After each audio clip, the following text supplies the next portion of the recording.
1 মাসের স্বামী হবে? কোটিপতির মেয়ের প্রস্তাব শুনে ফুটপাতে থাকা যুবক স্তব্ধ। তারপর যা হলো তার সবার চিন্তা ভাবনা বদলে দিল। বন্ধুরা, এই সত্য ঘটনাটি উত্তরপ্রদেশের ঐতিহাসিক শহর এলাহাবাদ অর্থাৎ প্রয়াগরাজের। এখানে প্রসিদ্ধ সঙ্গম ঘাটের কাছে একটি পুরনো শিব মন্দিরের চত্বরে ফুটপাতের ধারে থাকত বিশাল। লোকে তাকে তার নামের চেয়ে ফুটপাতওয়ালা বলেই বেশি ডাকত। বয়স প্রায় 28 বছর হবে, কিন্তু মুখে সময়ের আগেই গভীর ছাপ আর বলিরেখা, চোখে একটা হারিয়ে যাওয়া ভাব আর ঠোঁটে এক চিরস্থায়ী নীরবতা, যেন জীবন তার হাসি আর কণ্ঠস্বর দুটোই কেড়ে নিয়েছে। তার কাপড় এতটাই ছেঁড়া আর নোংরা ছিল যে তার আসল রং চেনা কঠিন ছিল। একটি পুরনো ছেঁড়া পাটের বস্তাই ছিল তার বিছানা, আর একটা প্লাস্টিকের ব্যাগ ছিল তার দুনিয়ার সমস্ত সম্পত্তি। সেই ব্যাগে মাঝে মধ্যে পাওয়া দুটো শুকনো রুটিই ছিল তার দিনের সবথেকে বড় পুরস্কার। একটা বাঁশের চিকন লাঠি আর একটা টিনের কৌটো, এটাই ছিল তার পরিচয়, তার পুরো পৃথিবী। প্রতি সকালে সূর্য ওঠার আগে বিশাল সবার আগে শিব মন্দিরের সিঁড়িতে পৌঁছাত। 1 বালতি জল এনে সে প্রতিটি সিঁড়ি ধুয়ে ফেলত। মন্দিরের প্রধান দরজার সামনে দাঁড়িয়ে চোখ বন্ধ করত আর খুব ধীরে ধীরে বিড়বিড় করত, হে ভোলেনাথ, আজ কারো মন কঠোর করবেন না, আজ কাউকে খালি হাতে ফেরাবেন না। তারপর শুরু হতো তার প্রতিদিনের সফর। কখনো রেলওয়ে স্টেশন, কখনো বাস টার্মিনাল, কখনো কোনো হাসপাতালের গেটের বাইরে, তো কখনো কোনো ধর্মীয় অনুষ্ঠানের পাশে।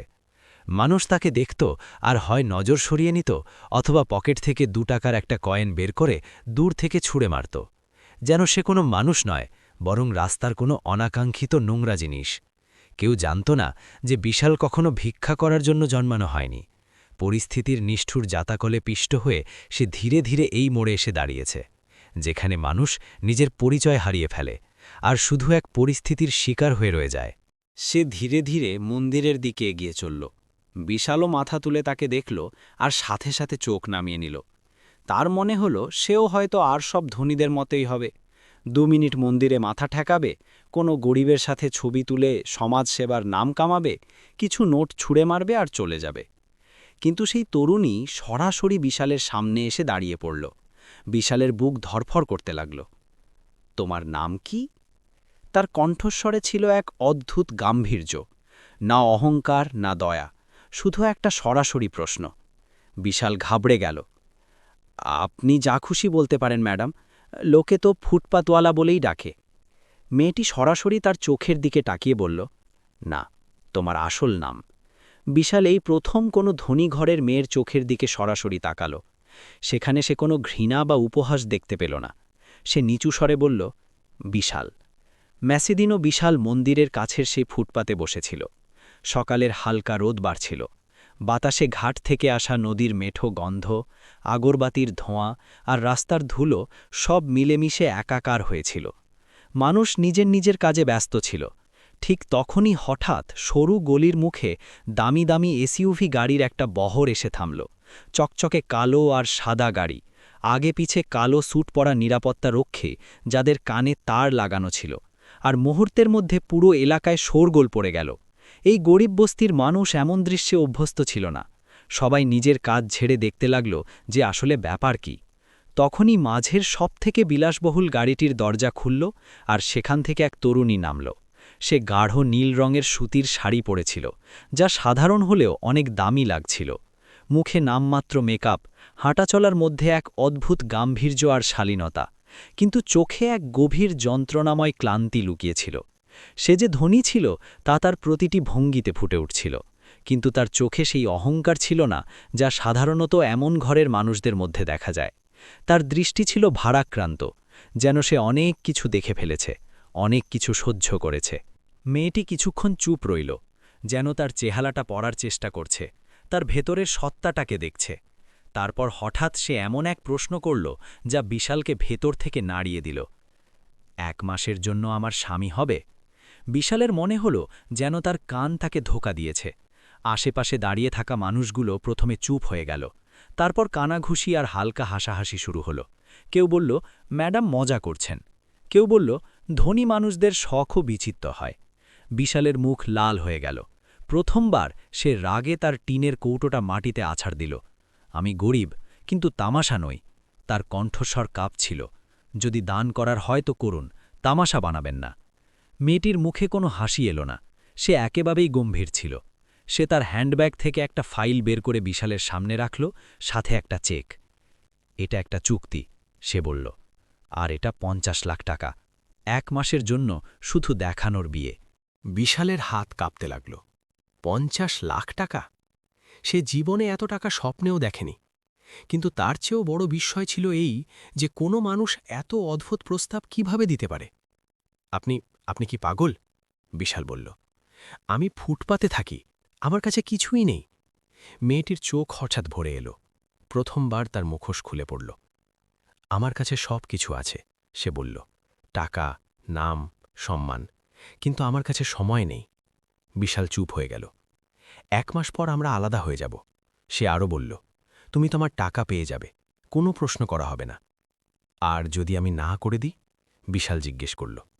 মেয়েটি দীর্ঘশ্বাস ফেলল, তার কণ্ঠস্বর ভেঙে পড়ল। তাহলে আমার জীবন বরবাদ হয়ে যাবে। এই কথাগুলো কোনো চুক্তির ছিল না, এগুলো ছিল একজন ভেঙে পড়া মানুষের শেষ আর্তনাদ। বিশাল প্রথমবার তাকে ভিক্ষার নজরে নয়, একজন মানুষের নজরে দেখল। তার মনে হলো সামনে দাঁড়িয়ে থাকা এই মেয়েটি হয়তো তার থেকেও বেশি ভেঙে চুরমার হয়ে আছে। ভিড় এখনও ফিসফিস করছিল, কেউ মোবাইল বের করে ভিডিও বানাচ্ছিল। কারো কাছে এটা ছিল শুধুই এক তামাশা। বিশাল একবার চেকের দিকে তাকালো, তারপর নিজের ছেঁড়া কাপড়ের দিকে, তারপর মন্দিরের শিবলিঙ্গের দিকে। আমার ভাবার জন্য সময় চাই, সে বলল। মেয়েটি মাথা নাড়ল। আজ বিকেল পর্যন্ত এখানেই থাকব। সে চলে গেল। গাড়ির বহর ধুলো উড়িয়ে দূরে চলে গেল। বিশাল ওখানেই বসে রইল, হাতে সেই ফাইল, মাথায় হাজারো প্রশ্ন। ১ মাসের স্বামী, কোটিপতির মেয়ে, ৫০ লাখ। সেই সন্ধ্যায় বিশাল মন্দিরের পেছনে নদীর তীরে বসেছিল। তার বাবার কথা মনে পড়ছিল, যিনি সবসময় বলতেন, বাবা, সম্মান পেটের চেয়ে বড়। কিন্তু বাবা তো কবেই চলে গিয়েছেন, আর সম্মান কখনো তার ক্ষুধা মেটাতে পারেনি। সন্ধ্যা ঘনিয়ে আসতেই সেই মেয়েটি আবার ফিরে এলো, এবার একা। কি ভাবলে? সে জিজ্ঞেস করল। বিশাল তার চোখের দিকে তাকাল। যদি আমি হ্যাঁ বলি, তবে শর্ত আমার হবে।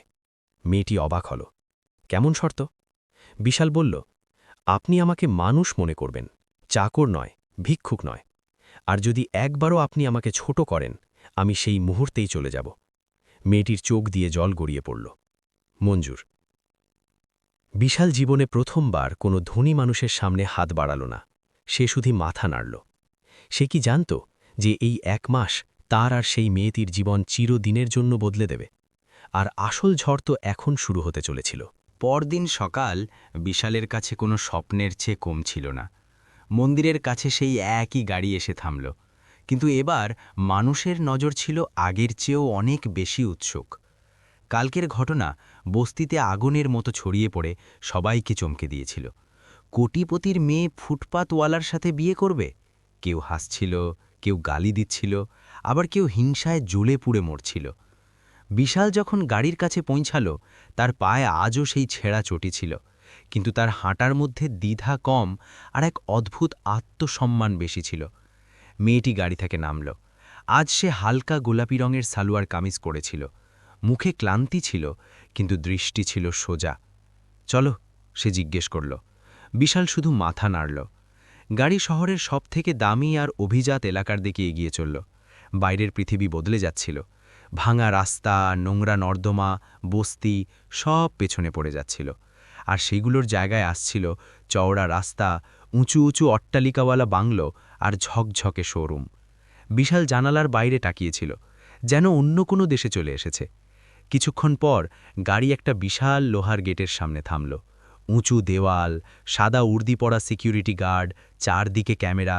গেট খুলে গেল আর গাড়ি ভেতরে ঢুকে পড়ল। বিশালের বুক ধরফর করতে লাগল। এটাই আপনার ঘর? সে নিচু স্বরে জিজ্ঞেস করল। মেয়েটি কোনো গর্ব ছাড়াই একঘেয়ে স্বরে বলল, হ্যাঁ। কিন্তু এটা ঘর নয়, একটা প্রাসাদ ছিল।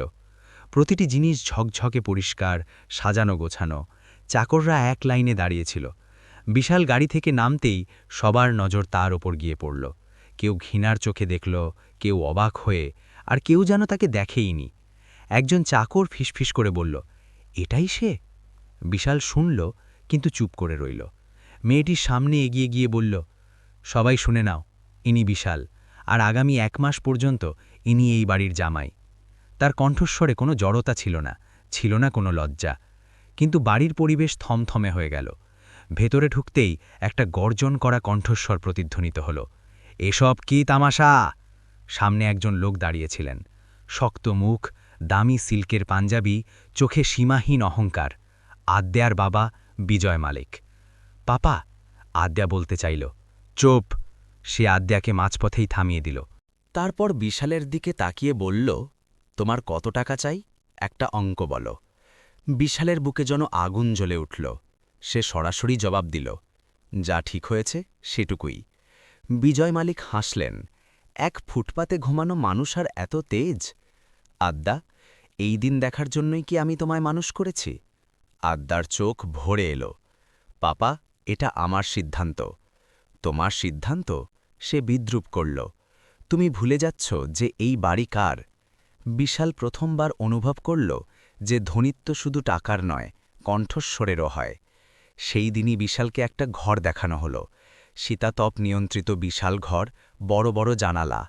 সে দরজা বন্ধ করল আর চারদিকে দেখল। নরম গদির বিছানা, সাদা চাদর। সে হেসে ফেলল। ফুটপাতে ঘুমানো লোক আজ এমন ঘরে? সে কাপড় বদলাল। চাকরদের আনা নতুন কাপড় পরে আয়নায় নিজেকে দেখল তো চিনতেই পারল না, কিন্তু ভেতরের বিশাল সেই একই ছিল। দিন কাটতে লাগল। বাড়ির প্রতি পদে পদে তাকে অনুভব করানো হতো যে সে এখানে অতিথি নয়, বোঝা। চাকররা তাকে স্যার বলতে দ্বিধাবোধ করত। আত্মীয়রা দেখা করতে আসত আর চোখে তাকাত। একদিন ডাইনিং টেবিলে সবাই বসেছিল, রূপোর বাসন, দামি খাবার। বিশাল হাত জোর করে খাওয়ার আগে ভগবানকে স্মরণ করল। একজন আত্মীয় হেসে উঠল, আরে এখানেও কি ভিক্ষা চাওয়ার অভ্যেস গেল না? বিশাল চুপচাপ খাওয়া শুরু করল। আদ্যা প্রথমবার টেবিলে আওয়াজ তুলল, ব্যাস করুন। সেই রাতে আদ্যা ছাদে দাঁড়িয়েছিল, বিশালও সেখানে চলে গেল। আমাকে মাফ করে দিও, সে বলল। আমার কারণে তোমাকে। বিশাল কথা থামিয়ে দিল। মাফ চাওয়ার দরকার নেই, আমি শর্ত দিয়েছিলাম, মনে আছে? মানুষ মনে করার। আদ্যার চোখে এক হালকা হাসি ফুটে উঠল। তুমি আলাদা। ধীরে ধীরে দুজনের মধ্যে এক অদ্ভুত সম্পর্ক গড়ে উঠতে লাগল। বিশাল দেখানোর স্বামীর মতো নয়, একজন প্রকৃত সঙ্গীর মতো আচরণ করত, স্পর্শ না করে, অধিকার না ফলিয়ে। আদ্যা প্রায়ই অসুস্থ থাকত, ক্লান্ত থাকত। অনেক রাত সে চুপচাপ কাঁদত। এক রাতে বিশাল সাহস করে জিজ্ঞেস করল, তুমি এসব কেন করছ? আদ্যা আকাশের দিকে তাকাল, কারণ আমার কাছে সময় নেই। মানে কি? 1 মাস পর সব শেষ হয়ে যাবে। তার কণ্ঠস্বর কেঁপে উঠল। বিশাল কিছু বুঝতে পারল না, কিন্তু অনুভব করল যে এই খেলা তার ধারণার চেয়েও অনেক বড়। এদিকে আদ্যার বাবা প্রতিদিন বিশালকে ছোট করার সুযোগ খুঁজতেন। এক সন্ধ্যায় তিনি সবার সামনে বললেন, কাল হাউস পার্টি আছে, শহরের বড় বড় লোক আসবে, দেখি এই ফুটপাতওয়ালা কিভাবে আমার নাম ডোবায়। বিশাল চুপচাপ মাথা নিচু করে নিল। সেই রাতে সে অনেক রাত পর্যন্ত ঘুমাতে পারল না। বিছানা নরম ছিল, কিন্তু মন ছিল অস্থির। তার মনে হল এই 1 মাস হয়তো তার জীবনের সবথেকে কঠিন পরীক্ষা হতে চলেছে। আর সে এটাও জানত না যে সামনের পার্টি শুধু তার নয়, তার পুরো ভাগ্যের পরীক্ষা নিতে চলেছে। পার্টির দিন পুরো বাংলো আলোয় ঝলমল করছিল। বাইরে থেকে ভেতর পর্যন্ত ফুলের সাজসজ্জা, দামি আলো, মৃদু সঙ্গীত আর নিরাপত্তা রক্ষীদের কড়া নজরদারি। প্রয়াগরাজের বড় বড় শিল্পপতি, নেতা, বিল্ডার আর মিডিয়ার মানুষজন আসতে শুরু করেছিল। প্রত্যেকের মুখে শুধু একটাই আলোচনা, মালিক সাহেবের মেয়ে ফুটপাতওয়ালার সাথে বিয়ে করেছে। বিশালকে বিশেষভাবে সাজানো হলো, স্যুট পরানো হলো। আয়নার সামনে দাঁড়িয়ে সে নিজেকে দেখল তো এক মুহূর্তের জন্য মনে হলো যেন সে অন্য কারো জীবন যাপন করছে। কিন্তু চোখের কোণে সেই একই পুরনো যন্ত্রণা আজও ছিল, যা কোনো কাপড় ঢাকতে পারে না। যেমনই সে হলে পৌঁছল, কথাবার্তা থেমে গেল। নজর সবার তার ওপর গিয়ে পড়ল। কিছু মানুষ হাসছিল, কেউ কানে কানে ফিসফিস করছিল, কেউ ছবি তুলছিল। আদ্যা তার পাশে এসে দাঁড়াল। তার অবস্থা আজ একটু বেশি দুর্বল লাগছিল। চেহারার জৌলুস ফ্যাকাশে, ঠোঁট শুকিয়ে গেছে। যদি চাও তো তুমি তোমার ঘরে থাকতে পারো, সে নিচু স্বরে বলল। বিশাল মাথা নাড়ল। না, আজ যদি পালাই তবে জীবনভর পালাতে হবে। এরই মধ্যে আদ্যার বাবা মাইকের সামনে এলেন। তার কণ্ঠে সেই একই পুরনো অহংকার। আপনাদের সবাইকে স্বাগতম, তিনি বললেন। আজ আপনারা সবাই আমার মেয়ে আর তার স্বামীর সাথে দেখা করতে এসেছেন। স্বামী শব্দ শুনে পুরো হলে হালকা হাসির রোল উঠল। তিনি বিশালকে নিজের কাছে ডাকলেন। বলুন তো দেখি, বিয়ের আগে কি কাজ করতেন? বিশাল বুঝতে পারল এটা প্রশ্ন নয়, আক্রমণ ছিল। সে শান্ত স্বরে বলল, পরিশ্রম। মানুষ আবার হাসল। পরিশ্রম? বিজয় মালিক বিদ্রুপ করলেন। নাকি ভিক্ষা?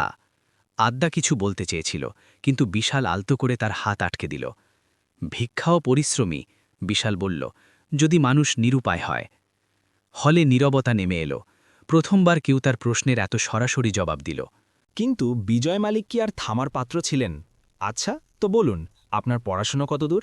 বিশাল কয়েক সেকেন্ড চুপ থেকে বলল, যতদূর জীবন শিখিয়েছে। মানে কিছুই না। তিনি অট্ট হাসি দিলেন। আদ্যা, দেখছ, এটাই তোমার পছন্দ।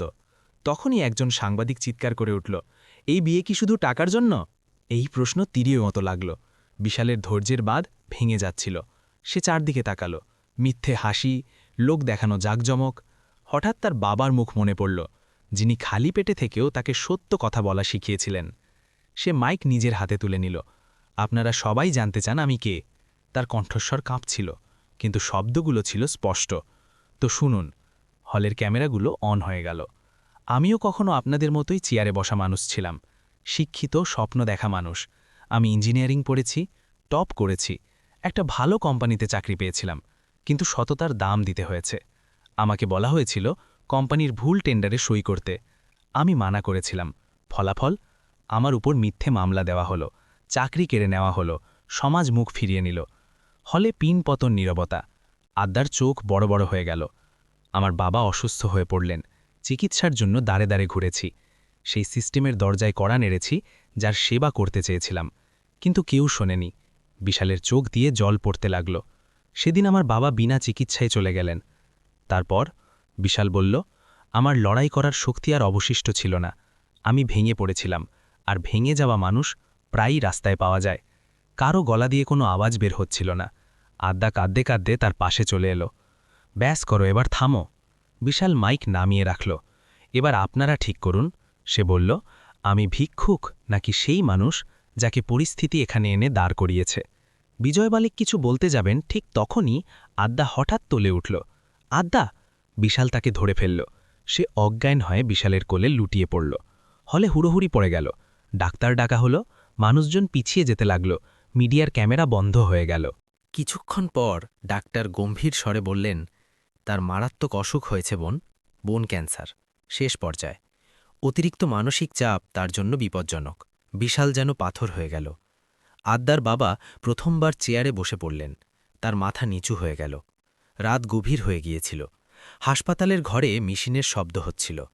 বিশাল বাইরে চেয়ারে বসেছিল। তার মনে হচ্ছিল এসবই তার জন্য হয়েছে। আদ্যার জ্ঞান ফিরল। সে বিশালের হাত ধরে ফেলল। আমায় ক্ষমা করে দিও, সে নিচু স্বরে বলল। আমি তোমাকে এই নরকে টেনে আনলাম। বিশালের চোখ ভরে এলো। তোমার বাধ্যবাধকতা কি আদ্যা, সত্যি করে বলো। সে ছাদের দিকে তাকাল। আমি অসুস্থ বিশাল, অনেক অসুস্থ। ডাক্তাররা বেশি সময় দেননি। পাপা চেয়েছিলেন আমি আমার পছন্দে নয়, তার লাভের জন্য বিয়ে করি কোনো বড় বিজনেস অ্যাসোসিয়েটের সাথে। 1 মাস, এটাই সময় ছিল আমার হাতে। আমার এমন কেউ দরকার ছিল যে আমাকে মানুষ মনে করবে, কোনো পণ্য নয়। সে বিশালের দিকে তাকাল। তুমি সেটা দিয়েছ। বিশাল চুপচাপ শুনতে থাকল। তারপর সে পকেট থেকে সেই চুক্তিপত্র বের করল আর সেটা ছিঁড়ে ফেলল। এই সম্পর্ক কোনো কাগজের মুখাপেক্ষী নয়, সে বলল। আর আমি ভাড়ার স্বামী হতে পারব না। আদ্যার চোখ দিয়ে জল পড়তে লাগল। বাইরে আদ্যার বাবা দাঁড়িয়েছিলেন। প্রথমবার তার মুখে অহংকার নয়, ভয় আর অনুশোচনা ছিল। বিশাল জানত যে আগামী 1 মাস তাদের জীবনের সবথেকে যন্ত্রণাদায়ক আর সবথেকে সত্য পরীক্ষা হতে চলেছে। হাসপাতালের বাইরের সেই রাত বিশাল কখনো ভুলতে পারবে না। ওষুধ আর অ্যান্টিসেপটিকের গন্ধ, সাদা দেওয়াল আর মনের ভেতরে ওঠা তুফান। আদ্যা ভেতরে অজ্ঞান হয়ে পড়েছিল, আর বিশাল বাইরে চেয়ারে বসে নিজের হাতের তালুগুলোর দিকে তাকিয়েছিল। সেই একই হাতের তালু যা দিয়ে একসময় সে ভিক্ষা চেয়েছিল। আজ সেগুলোর মধ্যেই কারো জীবনের দায়িত্ব অনুভব হচ্ছিল। সকাল হওয়া পর্যন্ত আদ্যার জ্ঞান এলো।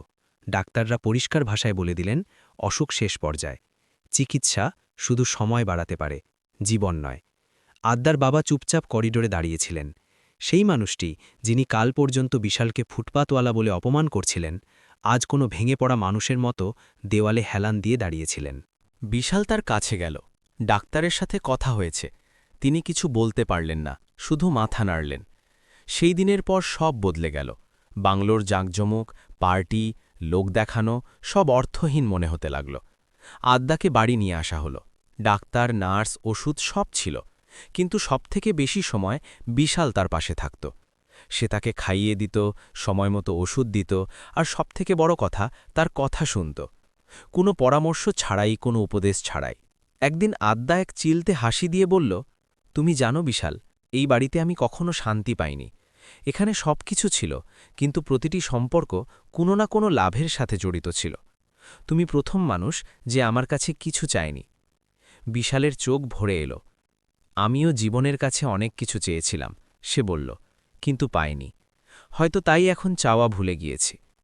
দিন কাটতে লাগল। আদ্যার অবস্থা ধীরে ধীরে অবনতি হতে লাগল। সে কম কথা বলত, বেশি ক্লান্ত হয়ে যেত, কিন্তু যখনই বিশাল পাশে থাকত তার চোখে এক অদ্ভুত প্রশান্তি দেখা যেত। এক সন্ধ্যায় আদ্যা তার বাবাকে ডাকল। পাপা, সে নিচু স্বরে বলল, আমি জীবনভর আপনার কথা শুনেছি, কিন্তু শেষ সিদ্ধান্তে আমি নিজেকে বেছে নিয়েছি, আর আমার কোনো আক্ষেপ নেই। তার বাবার চোখ থেকে জল ঝরে পড়ল। যদি আমি চলে যাই, তবে বিশালকে ভিক্ষুক বলবেন না, ও আমার চেয়ে অনেক বড় ধনী, মন থেকে। সেই রাতে বিজয় মালিক প্রথমবার বিশালের সামনে হাত জোল করে দাঁড়ালেন। আমায় ক্ষমা করে দাও, তিনি বললেন। আমি অন্ধ ছিলাম, টাকা আমাকে মানুষ চিনতে ভুলিয়ে দিয়েছিল। বিশাল মাথা নিচু করে নিল। ক্ষমার চেয়েও বেশি জরুরি হল উপলব্ধি, সে বলল। কয়েকদিন পর এক শান্ত সকালে আদ্যার নিঃশ্বাস থেমে গেল। কোনো শোরগোল নেই, কোনো চিৎকার নেই, শুধু এক দীর্ঘ নীরবতা। বিশাল তার হাত ধরে বসে রইল। তার চোখ দিয়ে জল বেরোল না, হয়তো সে সব জল আগেই ঝরিয়ে ফেলেছিল। শেষকৃত্যে শহরের বড় বড় মানুষরা এলো। সেই মানুষগুলো যারা কখনো বিশালকে দেখে হাসত, আজ তার সামনে মাথা নিচু করে দাঁড়িয়েছিল। সবকিছু শেষ হওয়ার পর বিশাল চুপচাপ চলে গেল, কোনো টাকা ছাড়াই, কোনো দাবি ছাড়াই। অনেক মাস পর্যন্ত কেউ জানত না যে সে কোথায়। তারপর একদিন প্রয়াগরাজে এক খবর ছড়িয়ে পড়তে লাগল। গরিব আর অসহায় ক্যান্সার রোগীদের জন্য বিনামূল্যে চিকিৎসা আর আশ্রয়ের এক অভিযান শুরু হয়েছে। মানুষ অবাক হল, টাকা কোত্থেকে এলো? কিছু সময়ের মধ্যেই জানা গেল আদ্যা তার সমস্ত ব্যক্তিগত সম্পত্তি একটা ট্রাস্টের নামে করে গিয়েছিল, যার একমাত্র ট্রাস্টি আর মুখ ছিল বিশাল। এখন সে আর ভিক্ষা করত না, সে সিস্টেমের কাছে প্রশ্ন করত। সরকারি দপ্তরে গিয়ে সেই সব মানুষদের কণ্ঠস্বর হতো যাদের কথা কেউ শোনে না। একদিন সেই একই বিজয় মালিক একটি অনুষ্ঠানে পৌঁছালেন। মঞ্চে বিশাল দাঁড়িয়েছিল। বিজয় মালিক মাইক নিলেন আর বললেন, আমি আমার জীবনের সবথেকে বড় ভুল করেছিলাম কোনো মানুষকে তার অবস্থা দিয়ে বিচার করে। আজ আমি সেই মানুষের থেকেই শিখছি। পুরো হল করতালিতে ফেটে পড়ল। বিশাল আকাশের দিকে তাকালো। তার মনে হল কোথাও দূরে আদ্যা হাসছে। কখনো এক ফুটপাতে থাকা যুবকের সাথে 1 মাসের স্বামী হওয়ার চুক্তি করা হয়েছিল। আজ সেই যুবক হাজারো মানুষের আশার আলো হয়ে দাঁড়িয়েছে। এই গল্পের শিক্ষা শুধু এটুকুই, মানুষের দাম তার পোশাকে, টাকায় বা অবস্থায় নয়, তার মনে নির্ধারিত হয়। যে আমাদের নিচু দেখায়, জরুরি নয় যে সে ভেতর থেকেও ছোট হবে। এবার প্রশ্ন আপনার কাছে, যদি আজ আপনার জীবনে কোনো বিশাল থাকে, তবে কি আপনি তাকে মানুষের মতো দেখবেন, নাকি তার অবস্থার মতো? যদি এই গল্প আপনার মন ছুঁয়ে থাকে, তবে এটি এগিয়ে দিন। একজনের কাছেও যদি পৌঁছায়, তবে হয়তো কারোর চিন্তাভাবনা বদলে যাবে। কারণ কখনো কখনো একটা গল্প কারোর পুরো জীবন বদলে দেয়।